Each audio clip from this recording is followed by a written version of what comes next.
राम राम नमस्कार। हरियाणा तक देख रहे हैं आप और मेरा नाम है सोनिया सत्यानीता। हरियाणा के सियासी गलियारों में एक बार फिर से हलचल तेज हो गई है और अब की बार ये हलचल हुई है सिरसा के विधायक गोपाल कांडा को लेकर।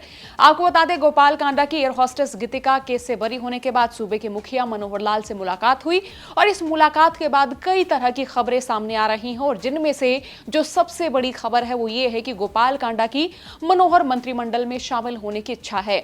अब साल 2009 की बात करें तो हुड्डा राज में गृह राज्य मंत्री रह चुके हैं गोपाल कांडा और फिलहाल तो ऐसा लग रहा है कि उनकी इच्छा पूरी नहीं हो सकती है। इसका कारण हम जानते हैं और जो फिलहाल सबसे बड़ा कारण नजर आ रहा है वो ये है जातीय समीकरण। और एक लिहाज से देखा जाए तो गोपाल कांडा से पहले आदमपुर के विधायक भव्य बिश्नोई के मंत्री बनने को लेकर लगातार निगाहें टिकी हुई थी और ये निगाहें आज भी टिकी हुई हैं, क्योंकि देखिए आदमपुर की जनता और साथ ही बिश्नोई समाज के लोग भी लगातार ये सवाल पूछते रहे हैं कि भव्य बिश्नोई कैबिनेट में कब शामिल होंगे। यानी कह सकते हैं कि गोपाल कांडा से पहले भव्य बिश्नोई मजबूत दावेदार है, तो ऐसे में अगर कभी मंत्रिमंडल विस्तार होता है तो भव्य बिश्नोई की दावेदारी मजबूत नजर आ रही है। खुद कुलदीप बिश्नोई भी अपने बेटे को मंत्री बनते देखने की इच्छा जाहिर कर चुके हैं। हालांकि बीजेपी ने कुलदीप बिश्नोई को राजस्थान चुनाव का सह प्रभारी नियुक्त करके उन्हें संतुष्ट करने की कोशिश जरूर की है, लेकिन इतने सालों बाद आदमपुर क्षेत्र में कमल का फूल खिला है तो इसका तो सीधा सीधा मतलब यही निकाला जा रहा था कि भव्य बिश्नोई कैबिनेट में शामिल होंगे।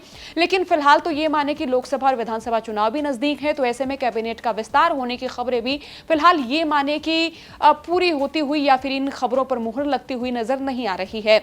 अब सीएम मनोहर लाल के मंत्रिमंडल की बात करें तो यहाँ पर वैश्य समाज से इस समय हिसार के निकाय मंत्री कमल गुप्ता हैं और साथ ही पंचकूला के विधायक ज्ञानचंद गुप्ता भी हरियाणा सरकार में स्पीकर हैं और स्पीकर का रैंक तो कैबिनेट मंत्री के बराबर होता ही है, तो इसलिए हलोपा विधायक गोपाल कांडा के पक्ष में जातीय समीकरण फिट बैठते नजर नहीं आ रहे हैं। लेकिन फिर भी माना जा रहा है कि किसी सूरत हाल में अगर हलोपा का बीजेपी में विलय होता है तो शायद मंत्री पद मिल सकता है।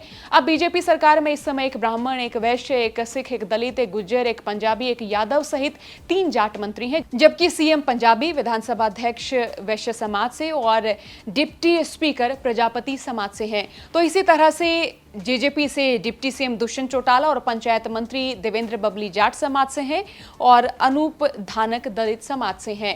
फिलहाल बीजेपी के पास अपने खुद के 41 विधायक हैं और कांग्रेस के पास 30 और जेजेपी के पास 10 विधायक हैं। एक इनेलो, एक हलोपा, 7 निर्दलियों में से 6 निर्दलीय विधायक पहले ही बीजेपी को अपना समर्थन दे चुके हैं। निर्दलीय विधायकों में से रणजीत चौटाला बिजली मंत्री हैं, तो ऐसे में गोपाल कांडा का कैबिनेट में शामिल होना थोड़ा सा चैलेंजिंग जरूर लग रहा है। लेकिन कह सकते हैं कि राजनीति में कुछ भी तो असंभव नहीं है, राजनीति में कुछ भी संभव हो सकता है, राजनीति में कुछ भी स्थायी नहीं है। लेकिन फिलहाल तक जो अपडेट सामने आ रही थी और जो फिलहाल खबरें हवाओं में जो तैर रही थी वो आप दर्शकों तक हमने साझा की हैं।